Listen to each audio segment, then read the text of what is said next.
Welcome to the deep dive. Today we're grabbing a really useful piece of source material.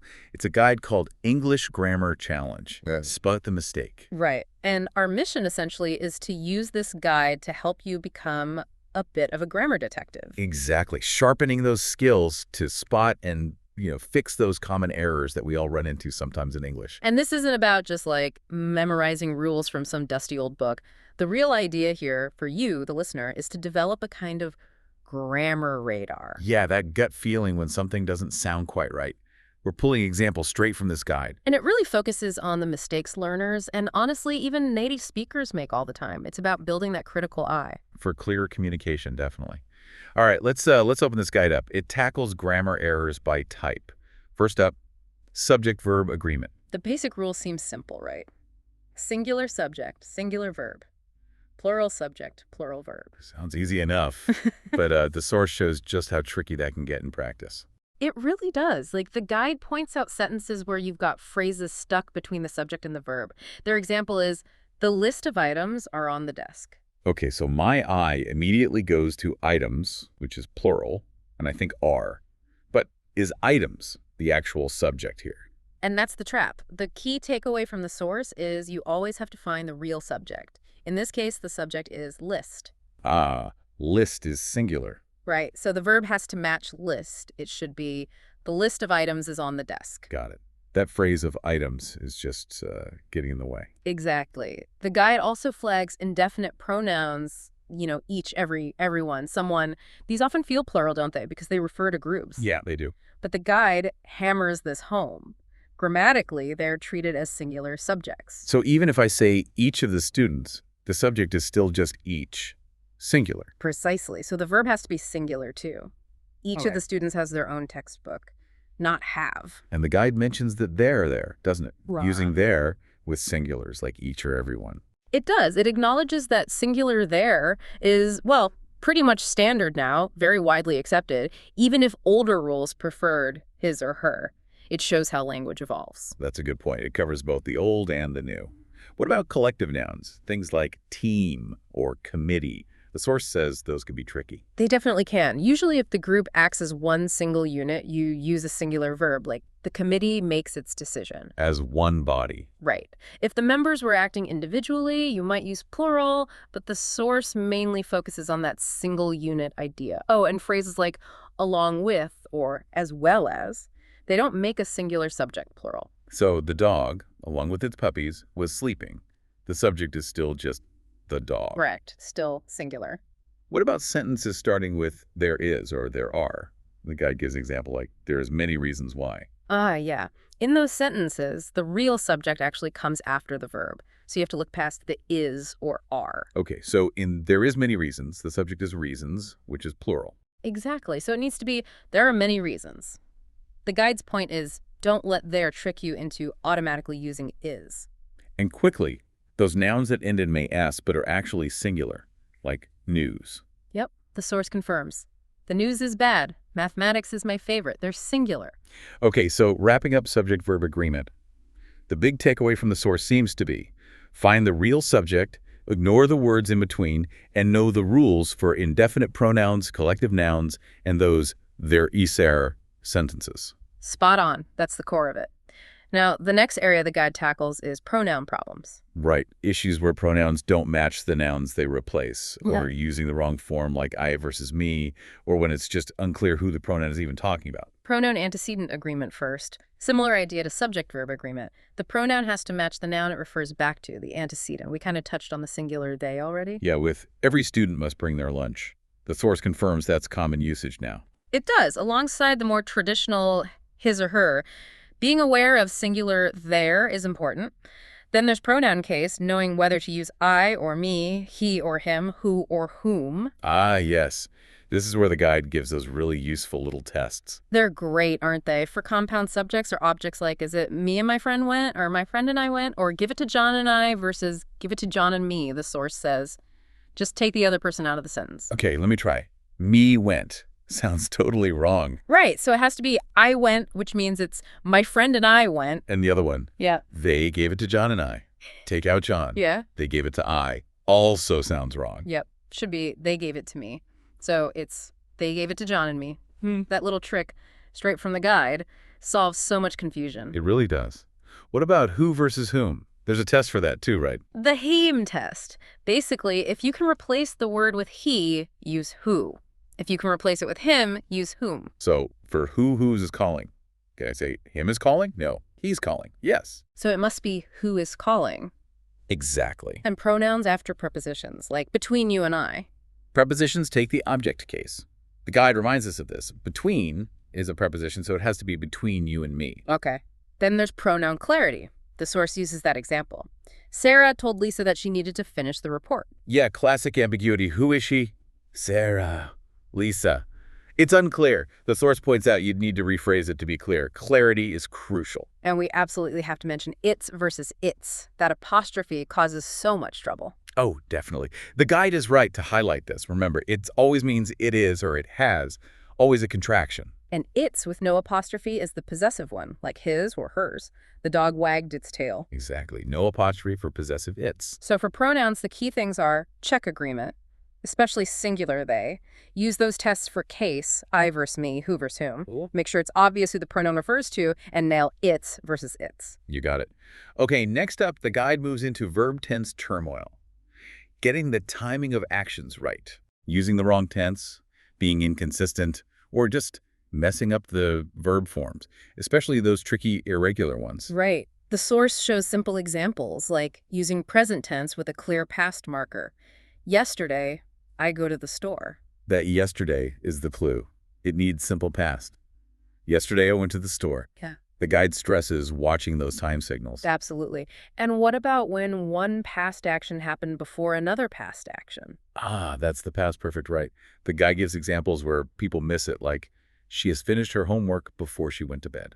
Yeah, the finishing part happened earlier in the past than the going to bed part. So that earlier action needs the past perfect tense. She had finished her homework before she went to bed, okay?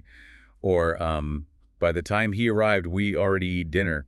The eating was before the arriving. So it should be, we had already eaten dinner. Past perfect again. And the source also mentions actions starting in the past, but continuing to the present. Like, I am living here since 2010. Right. The guide points out that words like since or for usually signal the need for present perfect or present perfect continuous. So I have been living here since 2010, or maybe I have lived here since 2010, depending on the nuance. Correct. Conditionals are another area the guide flags, like saying, if I will see him tomorrow, I will give him the message. Yeah, that's a common one. The guide explains for real future possibilities, the if clause just uses the simple present. So, if I see him tomorrow, I will give him the message. No will in the if part. And then, irregular verbs, the bane of many learners' existence. Tell me about it. The source lists common errors.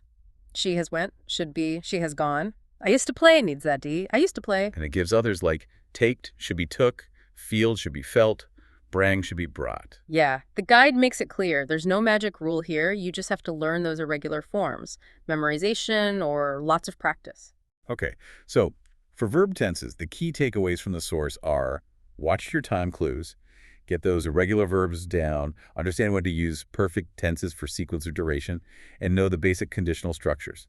It's about making the verb match the time accurately. Exactly, making sure the timing is clear. All right, let's switch gears to adjective and adverb anguish. Describing words. Adjectives modify nouns and pronouns. Adverbs modify verbs, adjectives, or other adverbs. Mixing them up is a common issue the guide points out. The classic error is using an adjective when you need an adverb, like he speaks English fluent. Right. Fluent is an adjective. We need to describe how he speaks, which is the verb, so we need the adverb. Fluently. He speaks English fluently.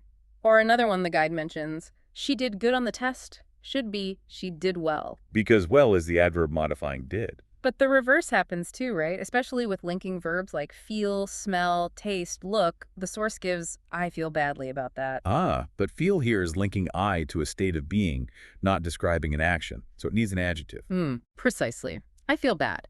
Same with the cake smells deliciously. Smells is a linking verb connecting cake to a quality. So it needs the adjective. The cake smells delicious.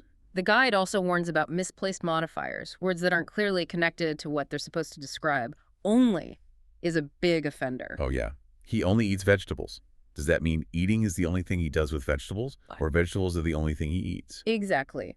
The source says you need to place only right before the word it actually modifies to avoid confusion. He eats only vegetables, clearer. And the guide briefly touches on dangling modifiers too, right?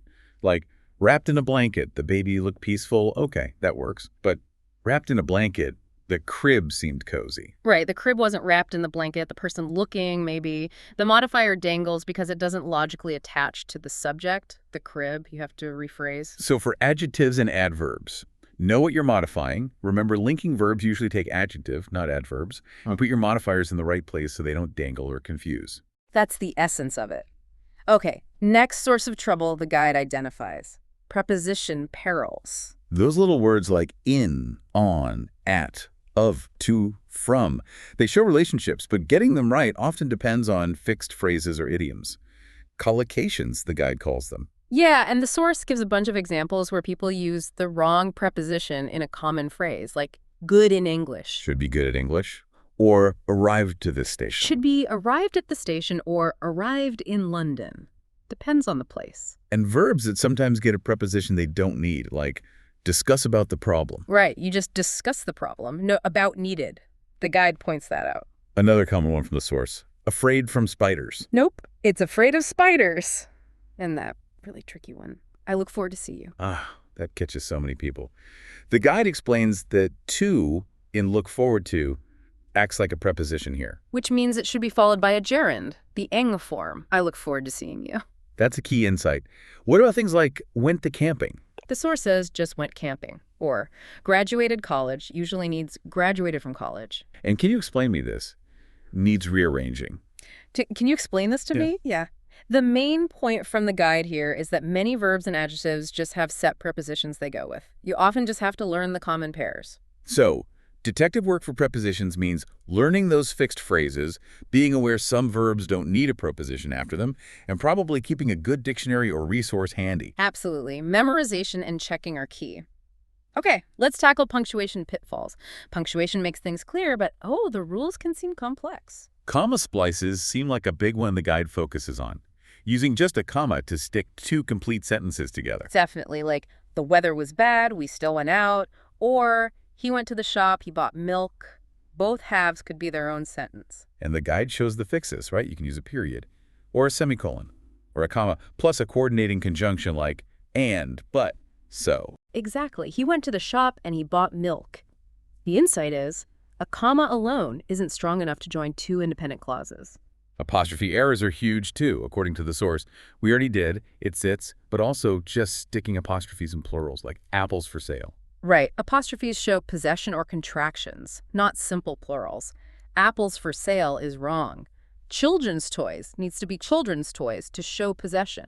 The company's policy needs company's policy if it's one company. So the rule is, most plurals just add ns or es. Only use an apostrophe for possession or if it's a contraction. That's the core idea. The source also mentions punctuation with quotes, specifically the American English style, where periods and commas almost always go inside the closing quotation mark. Like she said, I agree, the period goes inside. Yep. And the guide clarifies semicolons versus colons. A semicolon can link two related independent clauses or separate items in a complex list. A colon usually introduces something, a list, a quote, an explanation. So using a semicolon for a simple list introduction like I need, eggs, milk, bread is wrong. Right. It should be a colon, assuming the part before it is a complete sentence. I need the following items: eggs, milk, bread. The guide also flags missing commas in simple lists, red, white, and blue, and after introductory phrases. After dinner, we watched a movie. It even mentions the Oxford comma debate briefly, noting it can help clarity sometimes. It does. So, key punctuation takeaways from the guide. Watch out for comma splices, master apostrophes for possession versus contractions, know where punctuation goes with quotes, and use colons and semicolons correctly for lists and clauses. All right, moving on to word choice woes. Those pesky words that sound the same or look similar but mean different things. Homophones and the like. The source gives a great list of the usual suspects. There has to be number one. Probably. They're going. No, it should be they're going. Because, they are. There is possessive. There is the place. Knowing the function is key. Then compliment. Compliment. The guide clarifies. A compliment is praise. I compliment you on your work. while a compliment completes something. The sauce complements the dish. Effect. Always tricky. The source mentions that Raven mnemonic. Yeah, remember affect verb, affect noun. It's generally helpful. So the effect noun of the storm was, and the storm affected verb, the town. Less fewer is another one from the guide. Use less for stuff you can't count easily. Uncountable nouns, yeah. Less traffic, less sugar, and fewer for things you can count. Fewer cars, fewer cookies. The source also lists advise. Verb. Advice. Noun. Give you some advice is wrong. It should be give me some advice, the noun. Principle. Principle can be the school head or mean main. Principle is a rule or belief. Right. Alter. Alter is for church. Alter means to change. Whose is who is or who has. Whose is possessive. Whose book is this? And further. The guide notes the traditional difference farther for physical distance, further for metaphorical, but also that further is often used for both now. It's becoming less distinct. So the strategy here, keep a list of your problem pairs, use tricks like Raven, look things up when unsure, and context is everything. Definitely. Okay, last big category, sentence structure snafus, making sure sentences are complete and flow logically. The absolute basic, the guide stresses, is that a sentence needs an independent clause, a subject, a verb, and a complete thought. Break that rule and you get fragments. Yeah. Like starting a sentence with because and stopping there. Because it was snowing. It's not full thought. Right. It's dependent, needs to connect to an independent clause. We stayed home because it was snowing. Then you have run-ons. Either fuse sentences with zero punctuation. I like dogs, they are friendly.